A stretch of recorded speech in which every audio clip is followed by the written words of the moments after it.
வந்தோரை வாழ்த்தி வரவேற்பது நம்மளுடைய தமிழர்களின் பண்பாடுங்க. அதன்படி நம்ம அண்ணா நகர் சபையின் பெரியோர்களையும் சிறியோர்களையும் வாழ்த்தி வரவேற்கின்றோம். என்னப்பா தம்பிங்களா, ஆரம்பிச்சிடலாமா? நம்ம எதை செஞ்சாலும் ஒழுங்கு கிரமமாய் செய்யணும்னு ஒண்ணுக்கு ஒரு தேர் 14:40 போட்டிருக்கு. அதனால நம்ம வில்லுப்பாட்டுக்கான ஒழுங்கு என்ன? அப்போ அதுலயே ஆரம்பிச்சிடலாமா? தந்தத்தோம் என்று சொல்லியே வில்லில் பாட வந்தருளுமே சுலைவமே, எட்டு தட்டு தாளத்தோடு இனிய நல்ராகத்தோடு பாடுதி செய்தி சொல்ல தீர்வை தர வேண்டும் ஐயா. மக்களின் மானங்களில் இதமான செய்தி சொல்ல வரம் தர வேண்டும் ஐயா. அண்ணே, இன்னைக்கு ஆனுவல் டே நிகழ்ச்சியில பஸ் அவர் சென்ட்ரல் 22 பாய்ஸ் சார்பில் என்னென்ன சொல்ல போறோம்? சரியா கேடு தம்பி. எல்லாரும் எபேசியர் 5:26 எடுத்துக்கொள்ளலாமா? எபேசியர் 5:26 நாம் அதை திருவசனத்தை கொண்டு தண்ணீர் ஊற்றினார் சுத்தமாக்குவதற்கும். தம்பிகளா, நம்ம உடம்புல உள்ள அழுக்க சுத்தப்படுவதற்கு நம்ம எதை பயன்படுத்துவோம்? அண்ணே, சோப்பு தான். தம்பி, சோப்பு உடம்புல உள்ள அழுக்கு தான்ப்பா சுத்தம் பண்ணும். ஆனா வேத வசனமோ நம்ம ஆவியானவர் துணையோடு படிக்க படிக்க நம்ம சிந்தனை மனசுல உள்ள பாவக்கரையில் அனைத்தையும் நமக்கு உணர்த்தி நம்ம அறிக்கையில செஞ்சு சுத்தமாக்கிடுப்பா. அண்ணே, நீங்க சொல்றத பார்த்தா அனுதினமும் படிக்கணும், ஆரோக்கியமும் படிக்கணும். ஆமா தம்பி, சங்கீதக்காரனாகிய தாவீது தமது முதல் அதிகாரத்துல நம்மளை எப்படி வேத வசனத்தை வாசிக்க சொல்லியிருக்காரு தெரியுமா? எப்படி? கர்த்தருடைய வேதத்தில் பிரியமாயிருந்து இரவும் பகலும் அவருடைய வேதத்தில் தியானமாய் இருக்கிற மனுஷன் பாக்கியவான். அவனின் கால்களின் ஓரமாய் நடப்பட்டு தன் காலத்தில் தன் கனியை தந்து இலையுதிராதிருக்கிற மரத்தை போல் இருப்பான். அவன் செய்வதெல்லாம் வாய்க்கும்.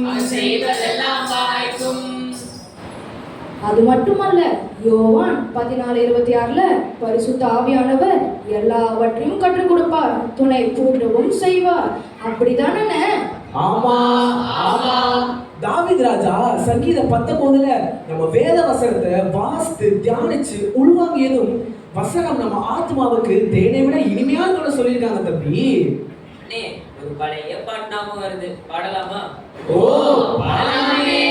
காது குளிர பாடுங்கள் கிருபா சத்தியம், புத்தி தெளிய காட்டுங்கள் திவ்ய வாசனம், வெல்க சத்திய வேதம் வாழ்க நித்திய வேதம், அமுதமே அற்புதமே திவ்ய சத்தியம், அமுதமே அற்புதமே திவ்ய சத்தியம்.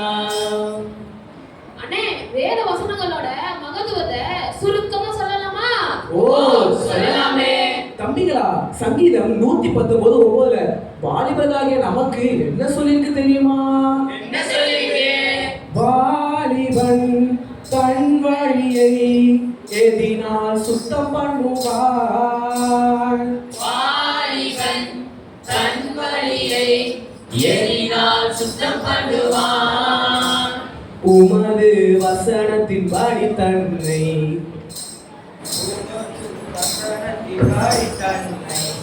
காத்துக் கொள்வதினாலே, வசனத்தின் படி தன்னை காத்துக் கொள்வதினாலே. தம்பிங்களா, எபிரேயர் 4:12 என்ன சொல்லிருக்கு தெரியுமா? கர்த்தர் வசனம் வல்ல சம்மட்டி கண்மலையையும் நோக்கிடுமே. கர்த்தர் வசனம் வல்ல சம்மட்டி கண்மலையையும் நோக்கிடுமே. இதய நினைவை வகையாருக்கும் இருபுறமும் கருக்குள்ளதே. இதய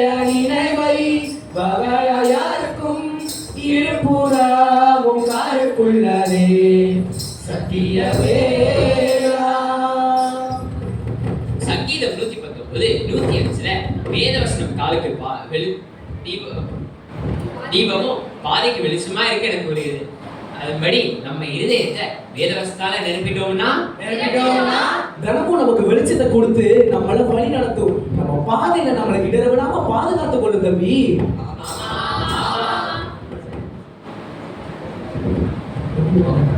பவுல் அண்ணன் தம்பி திமோத்திக்கு 2 தீமோத்தி 3:16-17 இந்த 2 வசனத்திலயும் வேத வசனோட முக்கியத்துவத்தை பத்தி சொல்லியிருக்காருப்பா. வாக்கியமெல்லாம் தேவ ஆவியால் அருளப்பட்டது.